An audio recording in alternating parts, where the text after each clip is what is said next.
I have no idea. I don't know anything about Naruto. I thought that was where you were in the show. That's why I pressed play. Take it up with Sean. Okay, anyway. As I was... It's on season 5. Just go change it to whatever you need to change it to. And I think you threw that controller down earlier, and that's why it stopped working. Because it jammed the control stick. So please be gentle with those controllers. As I was saying. That's Willow. That's Willow's point of view. And by no means do I think I'm a better writer than Monica, because I don't. I do not think that I'm a better writer than Monica. I think that overall I am... I don't think, I know. I'm a very gifted, as far as like editing and writing and stuff like that goes. I have a headache from hell.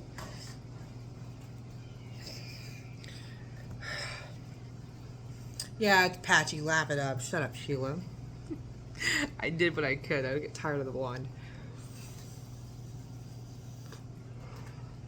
Anyway, I think Monica's a better storyteller than I could ever hope to be.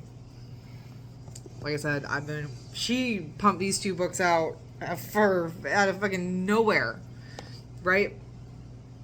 In the course of, like a year.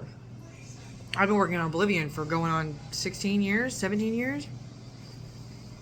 16 years? Yeah, 16 years. 16 years this year. Oblivion turns 16 in like 2 months. It's freaking July. It's almost August. I didn't take a 6-month hiatus. I took an 8-month hiatus. I'm missing time. Turn it down a little bit, please. Please turn it down a little bit. He didn't hear me. He says, I guess it is loud. Anyway, so yeah. Back to Aurora's part, give you an example. I wanted Elizabeth to have the same voice as Aurora, and I wanted to do it on purpose. The rest of the day seemed to also pass by in a blur. After I'd wrapped up my day of furthering my education, I drove to the training center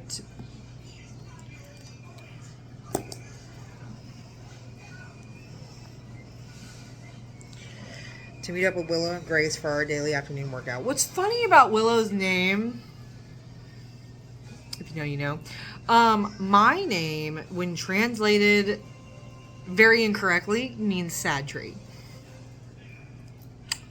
No, Willow is a sad tree. I think it's why I jumped at the opportunity. And because I am the furthest thing from Grace. Okay, anyway. For our daily afternoon workout. Daily afternoon workout. I changed into a black sports bra and workout shorts to match. Then stretched. The best part about Aurora, about her character, is that when you read it, and then once you start getting to know the character, and it sounds like bullshit, it's because it's bullshit. There is actually, Aurora's very first appearance might have been published in Monica's books, but she's in Oblivion. Actually, in the chapter before this one. So I might go find it for you. Here we go.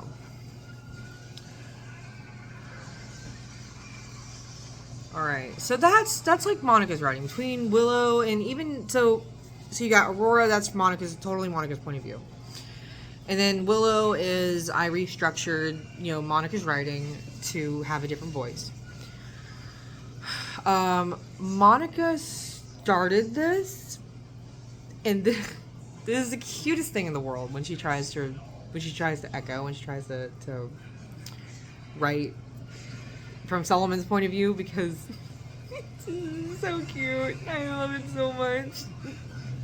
And it's so cute, it makes me not even want to change it, honestly. Let's see. Alright.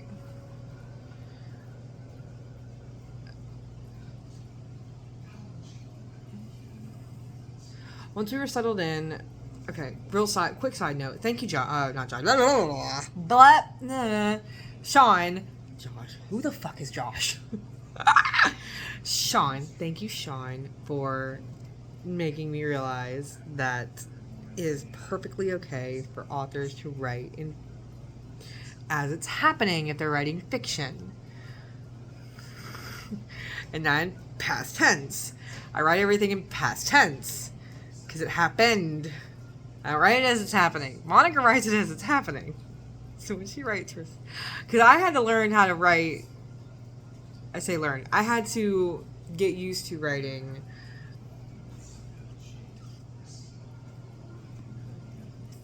like Monica does. But Monica still writes in present tense. Once we were settled in, I thought starting a night on Bourbon Street would help relax us both and allow her to unwind a smidgen.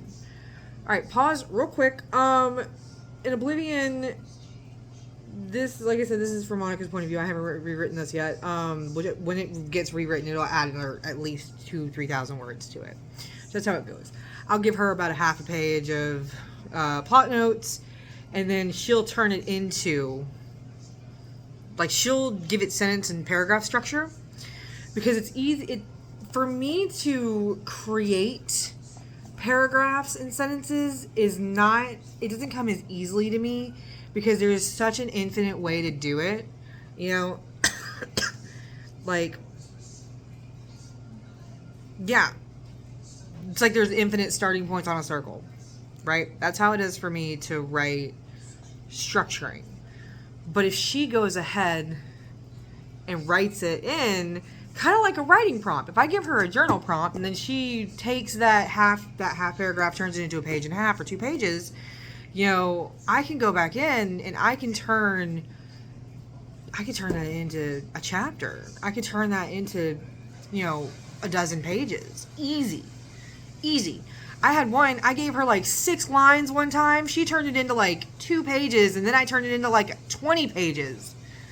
And then after I did it, we were sitting there and they were like, Oblivion's gonna be too big, we have to split it in half. So Oblivion got split in half. Once we were settled in, and this isn't her book that I'm reading from, this is Oblivion that I'm reading from. Don't tell anybody, I'll kill you. Not really. It's a joke. I'm kidding. It's so funny that I made that damn joke because there's a reference to Maximum in here, that song by Jeezy. And because if you know me, you know me. I don't care. Call me obsessed, I don't give a damn. Once we were settled in, I thought starting the night on Bourbon Street would help relax us both and allow her to unwind a smidgen. Lord knows both of us could deal with a little less tension right now. Beth didn't seem overly thrilled with the idea of going out, but had yet to protest. Dressed to the nines in corresponding outfits, we made our way out on the town. I had reserved us a private section away from everyone in a posh lounge I had heard about from some important something or other around here. He had sworn by it, and I was hoping it would help Beth relax. Okay, she wrote that. She had been unnecessarily distant and tense, which was making me anxious. I wasn't sure if it was the stress or what it was, but I could still smell Ariel. Her fucking pregnancy was haunting me everywhere I went. For Beth's sake, I needed to push it out of my mind, or I would ruin our time together. Damn that woman. She ruins everything. She wouldn't let me be happy even for 5 minutes. I ordered champagne for me and Beth, and she looks like she would rather stick an ice pick in her eye than sit here with me. She also looked like any second she was going to be sick. Hopefully she wasn't coming down with something. First she was sick on the plane, and now this. She didn't feel better soon. I would make her go to the doctor. I order us the best Cajun and seafood I ever tasted, and once the food is in front of her, her mood seems to improve immensely. Okay, Monica wrote that. Monica also wrote this. And the thing about Monica is so cute, because a lot of the things that she writes in for Solomon are things that he would never say or do. But the way that it's structured around other things, like conversational pieces, I can restructure it around the other people's what's happening. Like, I can still make it work. I just have to reword it, basically.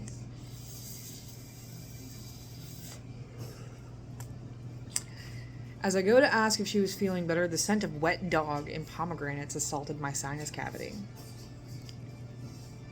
And then I wrote this part. This one line. Too bad Coke won't numb my ability to smell. He's very sarcastic, very in your face, very, it's my fucking house. She's not gonna let you smoke in her room. It's my house. Like, man, I paid for this shit. You know, that's like his niche. Is he's just such an upfront asshole. All right, talks about him meeting Aurora. Intrigued, I stand and make my way over to her table to strike up a conversation. You never know when a powerful werewolf ally in the U.S. would come in handy. The whole table tensed as I came to stand right beside them, and the young girl looked at me in surprise. Lucky for me, we happened to be in a smoking lounge. So as I approached, I lit a cigarette out of spite. I think I did that last line. And then I wrote this: they want to walk in smelling like a pet store, so I'll just have to level the playing field. He's very smooth, but no offense, I love Monica to death, but she kind of gives him a pompous air. She kind of makes him sound really pompous. And he's not pompous, he's just a jackass.